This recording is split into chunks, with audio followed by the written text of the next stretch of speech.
Hello, and welcome to the Marketing Maven and More podcast, where we dive into the nuts and bolts of marketing, business, and life. We're going to talk about the highs and lows of running a business, the people behind the business. I'm your host, Shariq, and I'm ready to spark conversations that matter to you beyond just how to grow your business from 6 to 7 figures or whatever your business goals are. But we also want to talk about the person behind the business. So let's get started and let's make some magic happen together. So today so pleased to have Ashley Martin, CEO of Leadership Lady. She's also a coaching consultant, and we're going to talk about why you're still stuck at 6 figures and how you can break through. So welcome, Ashley. I'm going to give you a chance to talk about just introduce yourself and tell us more about you. Hi, good morning, afternoon, evening, wherever you are. Thank you, Sharif, for having me on here. It's always a pleasure to engage in dialogue and conversation. As you mentioned, I am CEO of Leadership Lady, which is a learning and development company that helps executives and employees learn how to leverage their soft skills and learn how to use them in order to improve their operational efficiency. Soft skills are those drivers that make a huge difference in how our technical skills work and how they play out. I mean, they can make you break you, they Yes, can help absolutely. you grow. They are those things that we use on a daily basis. Some people call them power skills, some people call them human skills. I still stick with the word soft skills when I am talking about them because soft is not a bad thing. It's not a bad thing. I mean, sometimes I think there's a negative or a weak connotation with it, but they're not a bad thing. They're just that thing that helps lever, helps balance our technical skills, kind of like a seesaw. As Yeah, you work your different soft skills, your skills. technical skills work. So Yeah. yeah, so that's a little bit about what I do. I coach, I consult, I train around that, I speak on it. Awesome. That is so needed. And like I was saying earlier, like soft skills are just as important as hard skills. You can be the best at what you do, but if you don't know how to communicate, you don't know how to work with people, it's just not going to work. And it's Right. not something that everyone possesses. Some people, what comes easy to some doesn't come easy to others. So that's very important. So today we're going to talk about the mindset shifts. So I know when I started in the online marketing space and I was working with different coaches, a lot of millionaire coaches and things like that, this was always the first module that we always had was mindset. And each one had their own method of what you need to do and try this and try that. But at the end of the day, it comes down to how bad do you really want to grow and elevate? How bad do you really want your business to get to that next point? Because today we're talking about going from 6 to 7 figures.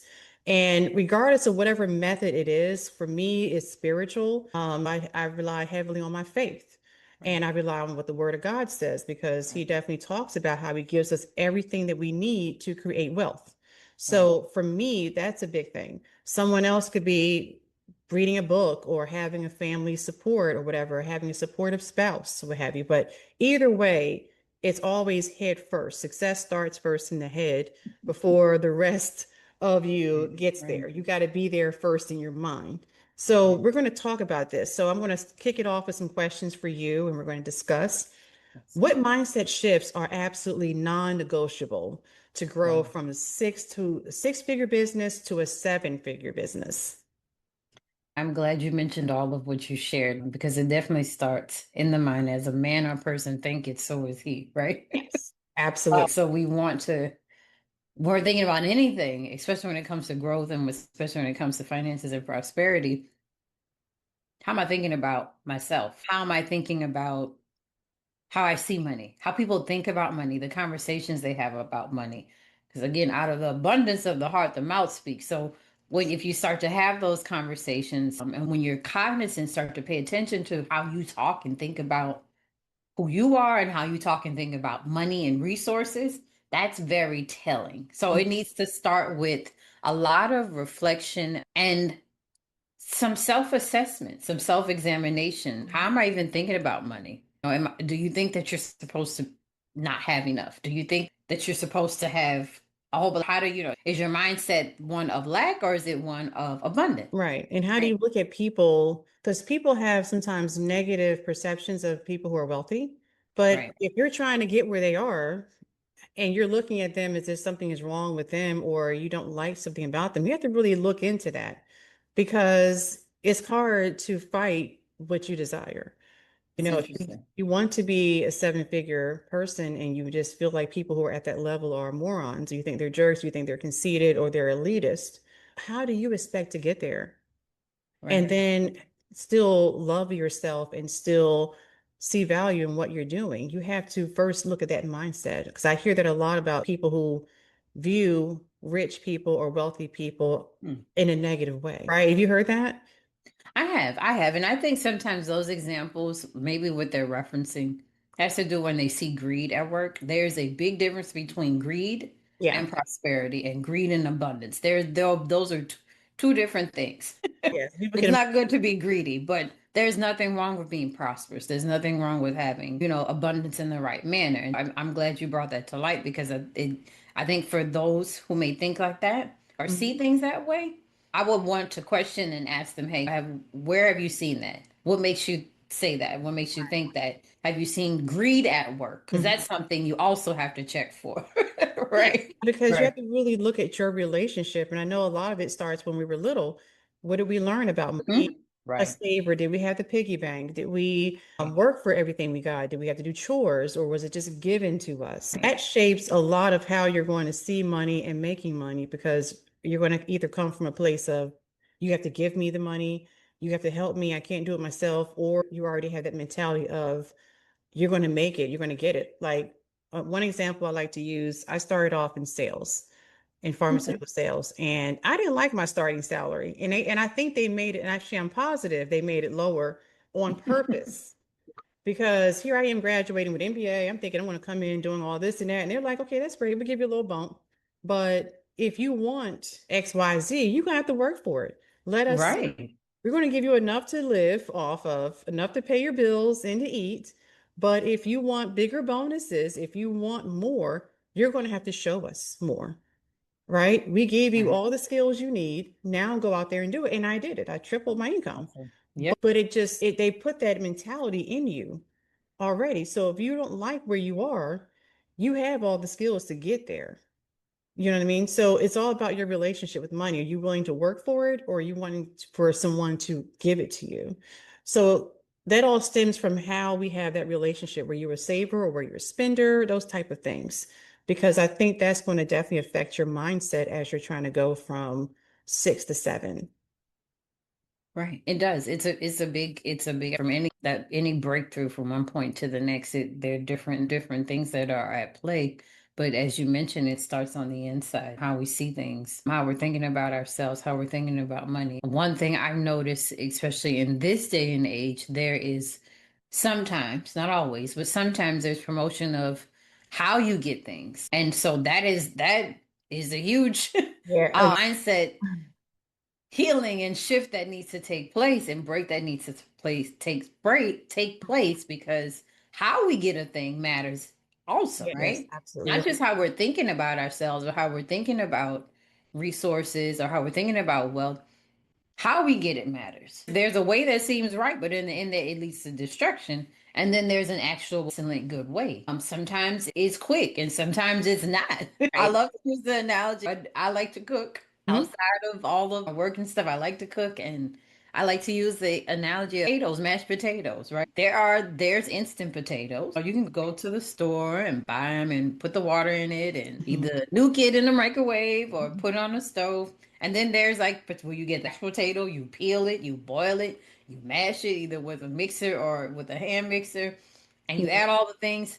Two different tastes. Now, instant potatoes has its place, right? And you Right. can probably doctor up and make it taste good. But there's something about cooking and having mashed potatoes made from scratch that may take a little long, may Mhm. require a little bit more effort.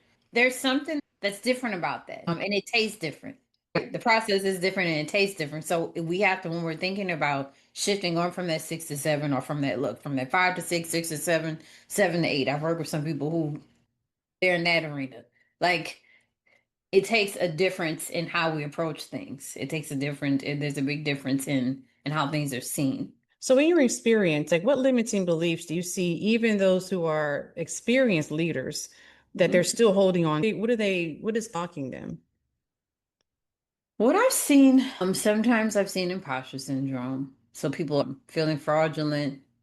I've seen people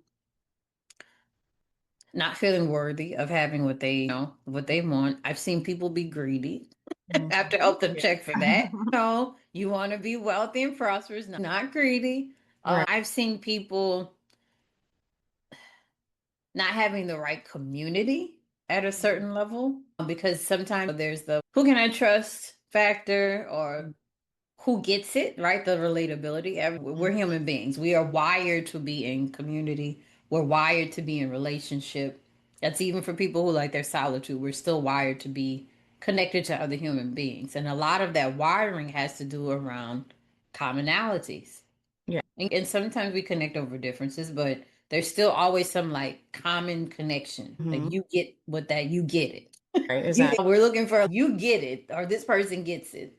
And Mhm. so sometimes I've seen some of that as well. Whether it is the high profile position or it's the creative who needs to protect they want to protect their creative genius, or it's the CEO who they have to navigate CEO stuff, politics and Yes. dynamics and staff and making sure they're not losing themselves while growing and doing the things that they do in their business. Yeah, because if you're in the CEO position, it's not just you, you're the one who leads the ship. So you have to Right. steer everybody in that direction and get them motivated to see the vision of where you see the company going.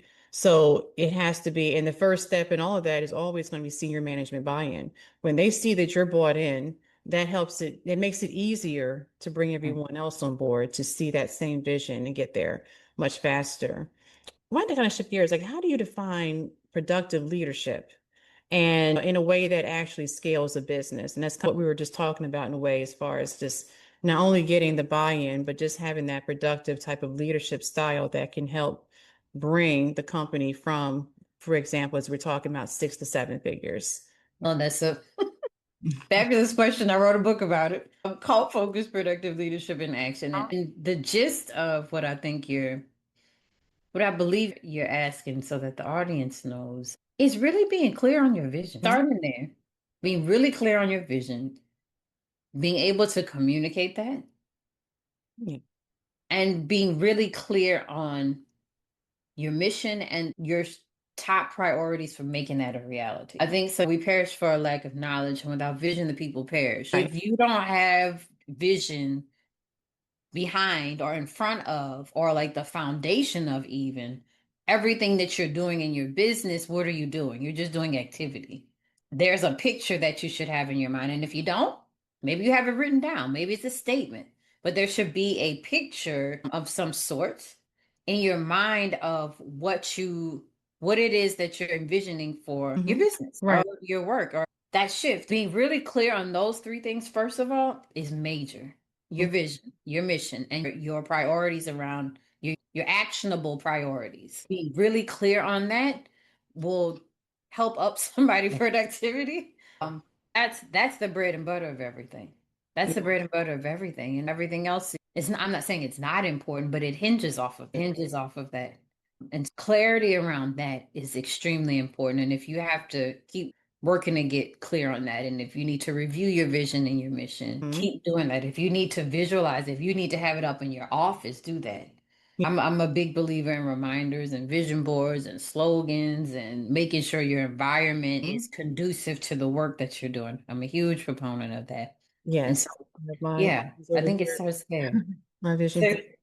Yeah, because if you can't see it, if it's something that's like in the clouds so far away, you're going to treat it that way. But if you can see it every day and it becomes real, more real to you every single day, then it's going to make it easier for you to be able to accomplish those goals, especially when you break them down in tactics and whatnot and goals, and then chop them off as you go so you can see some progress being made. Because a lot of times it's easy to get discouraged and say, "Oh, I'm not doing it." Well, you can look and see, okay, I've done this much so far to get to where I want to go. It does every little bit, every little step does Right. help. So let's Right. talk about personal. So can you tell me about a time when your mindset almost cost you a major opportunity? What changed for you in that moment? Oh, That is a fabulous reflective question. There was a time where I was, because my business helps other people's business. I always have to balance, like we all do, Yeah. but specifically when you're a coach and you're a consultant or you're some sort of educational or development business, you have to guard Yes. between what is for your business. And I think business owners in general can probably relate to this. What's for your business and then what is for the other or your client, Mhm. especially B2B, right? Or B2C to B or B2B to Yeah. C. You have to guard for and have that boundary. Hey, this is for my business and this is perhaps for my client. I had gotten so wrapped up in work for a collaborator and a client that I almost missed out on stuff for my own business. Mhm. And I was like, hold on, Yeah. reset, Ashley, oxygen mask, Yes. Yes. oxygen mask, because this will be over at one day. That engagement with that group is like, it's going to be over one day, but your business is still going to be there. Yeah. And the indicator that something was off was when I missed a meeting. I missed a deadline or a meeting. Yeah. And I was like, I said no. That's my indicator that hey, something is off. There Mhm. needs to be a reset. I need to put my business oxygen mask back on Yes. properly. Because And there's some leak somewhere, there's something that's going on that needs to be adjusted. And for me, that was the big like yeah, that's this all about filling your cup first. Like you talk about the oxygen mask, it's so important. And I think a lot of people are guilty of that. I've had those moments too where I'm doing so much client work that I'm like, wait a minute, I'm not even out here as much as I should be. I'm not as visible. And what happens, like you say, those client relationships, clients come and go. And if you're not feeding yourself and feeding that business, you can look up and wonder what in the world happened. Then you're mad at everybody, you're mad at God. My business is this and that. But no, how much are you feeding it? Are you right, right. starving your business or are you Mm, just, taking care of everyone else, but not taking care of yourself? That is our personal responsibility to the business it and the is. people who we work with, or who work with us and are depending on us to pay them. And if you're not going out there and catching fish every single day, then they're gonna be looking at you like, what in the world? And that's important because You gotta do it's that. extremely important for us to make sure that we are stewarding that. And I think that's when I had to review my time management. It's a Yes. different sort of time management that's required as a business owner. And I shared with this with a group years ago, but I'm remembering it right now for all the good and right reasons. If you're used, especially for those of you who may have worked, or maybe you do work for somebody else, and Mhm. you want to start your own business, and you're doing that shift from, hey, I've been employee now I'm executive, especially in that sort of a scenario, you really have to guard for your time and plan for your time a lot differently. Yes. And Yes. then for those who have been executives and you're used to doing your own thing. In different seasons, things change. I've known executives and CEOs, it was just them and their spouse. And then they had a little one. And then they had another little one. There's a no whole new family dynamic. And Mhm. so if you're a business owner, that does it does play a part, whether you're one or not. All those dynamics change when we move from one market to the next, or you're adding markets. Those things change. But I think the gist of what I'm saying is like you have to really assess and restructure how you use time Yes. That's so important. and how you make the most and let time work for you. Yes. Because it's that discipline of every day sticking Mhm. to a routine and making sure that you can look yourself in the mirror at the end of that day and say, I did everything I was supposed to do today. Saying no to some people, having some boundaries, healthy boundaries, saying, look, I can't do that because I have these things I need to do, whether it's prospecting, whether it's sending out proposals or whatever it is that's growing your business. Growth is something that we have to just keep our minds on every single day because there's no way that you're going to grow or get to the next level if you're not doing daily activities. And that's something I've learned from Rachel Rogers' coaching program is every day making $1 million decisions. That's what she calls it. And I think it's so important because that can easily get lost in our day to day. I got all this client work done. That's great. What have you done for yourself? What about your business? And so we have to have that balance. And if you have to hire, that means you need to hire someone Right. else. Maybe have I another member of your outsource. team. Heck, AI right now is practically doing 10 people's jobs right now. Get AI to do it. Also, I mean, there's options to do that. So I want to ask you another question. So you mentioned being like a rare bird in some rooms. How did that experience shape you in a way that you lead and encourage others to show up fully?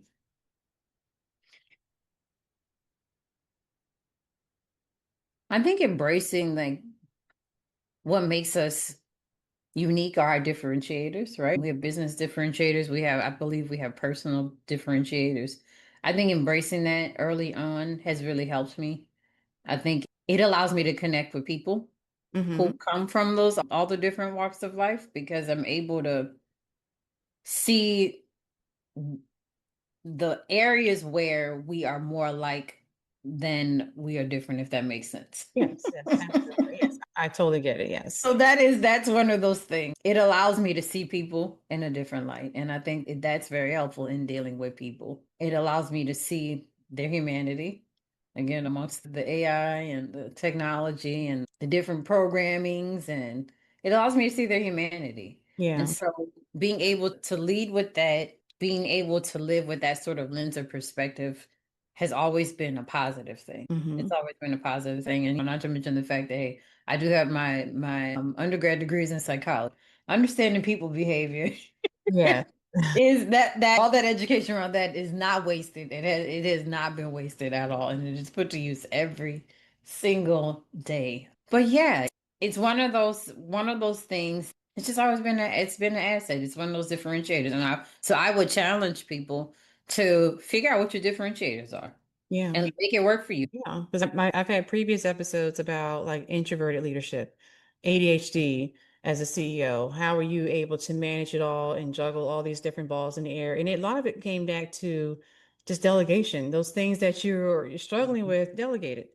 Get someone to do it, right? Right. And introversion, is how to use that to your advantage because that's me, Got it. how to grow a business as an introvert who has to be visible, who has to be out there is hard, but that can actually be turned into a superpower. For me in sales, no one I knew was like, wait a minute, you're going into sales?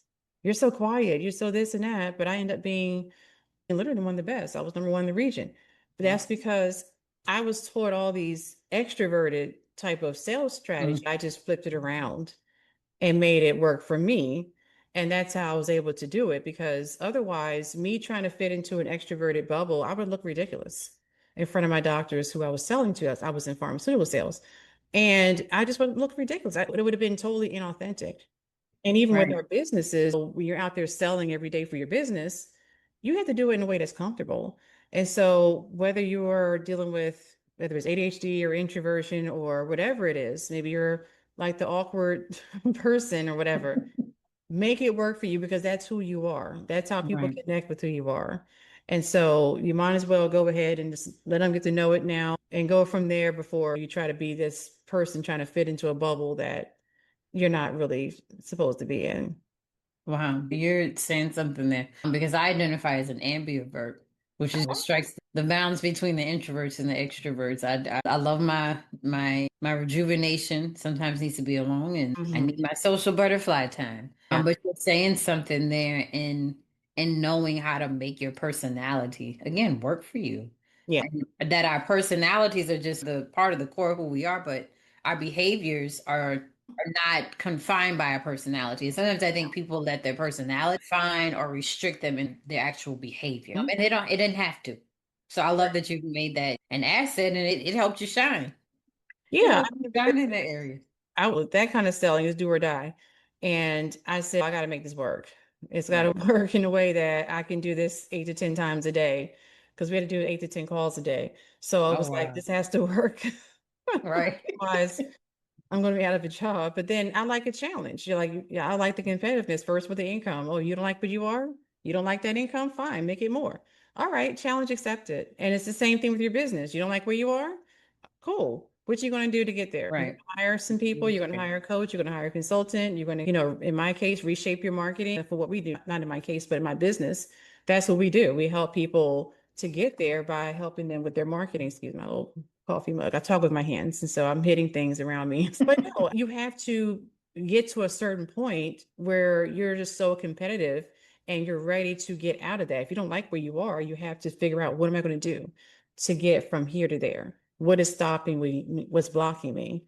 Right. And sometimes it comes to in a place where it's like you're frustrated and you're like, look, I don't like this. I want to be in a different position this time next year. What am I willing to do to get there?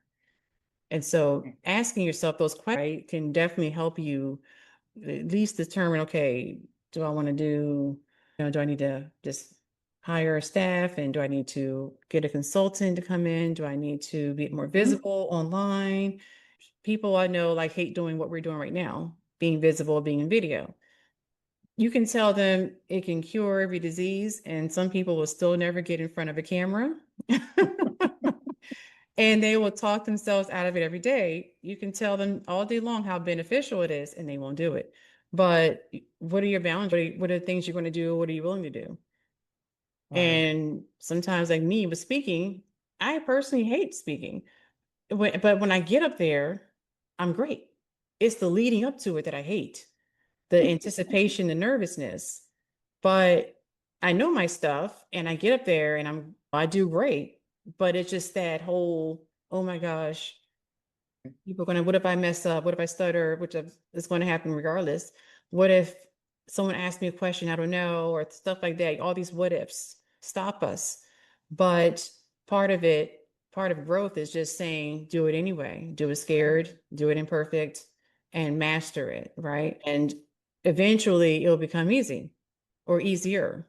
It gets easier. It does. It gets easier. And you mentioned all the what ifs. Some of it's rooted in fear. Some of that's rooted in uncertainty. So there's sometimes a need to release control. Again, I'm a big believer in locus of control. What can you and your own self, what can you have control of? And you hope for the best. Yeah. And you do your best. You Right. hope for the best and you So do you your can do it any best. day. Yeah. Yeah. You Mhm. hope for your best, you plan for the best, and you just do your very best. And I believe everything works out. But yeah, that's something how sometimes we think, and that's one of those blocks. Sometimes we think, well, what if this happens? What if that happens? It's a barrier that you start building. But I think the victory key is what you mentioned before is when, okay, look, even you have to go it afraid. Even if you have to change what you do or try to a right insert instead of saying, hey, what if people do as well? What are you gonna do then? So shifting that negative to a positive, like what can I do to at least what's one thing I can do to make sure that this goes right, this goes well, and that people are responding. Little shifts like that can And help and celebrate the fact that hey, look, every time you get up there, you do awesome.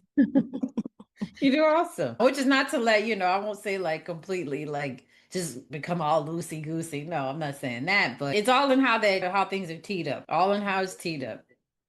absolutely. Okay, one more question. What advice would you give to your younger self just before you made the leap from educator to entrepreneur? Oh my gosh. Fabulous question. I would have told myself to spend a little bit more time in Mhm. researching the right business development program and hang out there. I recognized that there were so many different things out there and so many different things vying for my attention and Mhm. vying for my time and wanting to get in on a process or a purpose or this, that, and the other. And I think it interfered a little bit, if I'm completely honest. But I'm grateful for those things that we have. And God sends us, like, no, not this direction. But I think I would have just really told myself, say, hey, commit to one or two people to really listen to, and that commitment through making sure through prayer, making sure through where there's values and vision alignment, making sure that sometimes it's discovered talking to different people, but really just making sure that there was just one or two people in my ear as opposed to so many different voices trying to tell me Yeah. this is that is that. Yeah, because just thinking in the online space alone, it is so crowded with everyone has a framework, everyone has a method. This one's polarizing, telling you to stop doing this. This one's saying stop doing that. It's so easy to get lost in that if you're not centered, like you said, focusing on two people who really just resonate with you and they are actually where you want to be, or they know the way to get there. And That's I agree with very that because good. there's so much noise online right now. I mean, just I'm not going to say right now, it's been that way. And it's probably going to continue to be that way, especially with how things are developing and growing in business and things like that. Who knows how the economy is going to continue to evolve with everything that's happening in the country right now. So it's important to shut out the noise. And I think Right. knowing already where you want to be and what you want to do, and just having someone who's already in that space to guide and direct you there versus these other people saying, stop doing that, stop doing that. Do this, Right. do that instead, because that's Right. going to cause you to go into a tailspin. And I've been there. It's not a fun place to be. It's not. It is not. And it's so refreshing when you finally find your Yeah. space and your group and your people. And you see where your grace is. It's refreshing. Yeah. And I mention the word grace because I do believe that there is a grace that if you're starting a business, a grace that you have. Because it takes so much to run a business. It takes whatever it takes to do anybody's job. You are the one leading the ship, flying the plane. Like it's different. Driving the car, it takes a different grace. But yeah, what that tailspin is no joke. And if Yeah. it can be avoided, like I'm an advocate for it being avoided. Yes. But if you've experienced it and you overcame it like we have, I'm an advocate for learning from that, to do better and improve, and of course to help others. Absolutely. Thank you so much, Ashley. This was such a You're great, welcome. Thank you. and I know it's going to help so many people just learn how, number one, is possible. You definitely can grow, whether you're in 3 figures, 4 figures, five, wherever your business is, but particularly we're talking about 6 to 7. Because six, I know when I first started online, that was the goal. Now we're talking 7, because why? Our economy, everything is just costs more money. And so I think more security lies in 7 than Mhm. 6. So if you're really looking to grow and invest and save and build a legacy, definitely getting there is going to help you to do everything that you want to do. Hopefully this helps you. Hopefully, if you have any questions about anything that Ashley and I talked about, just drop it into the comments and we will respond to you. Ashley, can you tell everyone where to find you? Absolutely. You can find me several ways. You can go to www.leadershiplady.com. You can find me on LinkedIn. My handle is Best Ashley M. That's also the same handle that you can find on Instagram. If you just want a little bit of a different view, a different side of me outside of Leadership Lady. But Leadership Lady is also on Instagram. That handles leadership.lady. We're also on YouTube, Leadership Lady. You'll find some videos, Leaders Lens. You'll see some past and previous talks, and you'll get some other educational content as well. And you can always call 8328-ASHLEY. Call or text. Yeah. Okay, awesome. Thank you so much for listening to the Marketing Maven and More podcast. Make sure that you like and subscribe to our channel for more content like this, especially if you're really getting a lot of great nuggets from what we're talking about in the episodes. Make sure you turn your notifications on so that you know when new episodes drop. I definitely love having guests like Ashley come in and talk about how you can really grow and scale your business. And like I said before, who is the human behind the business as well. So thank you for watching us, and make sure you leave some comments and questions for us so that we can get back to you, because our goal is to really help you to get from where you are from point A to point B, 6 to 7 figures. Thank you so much and have a great day. Thank you again, Ashley. Thank you. Thank you.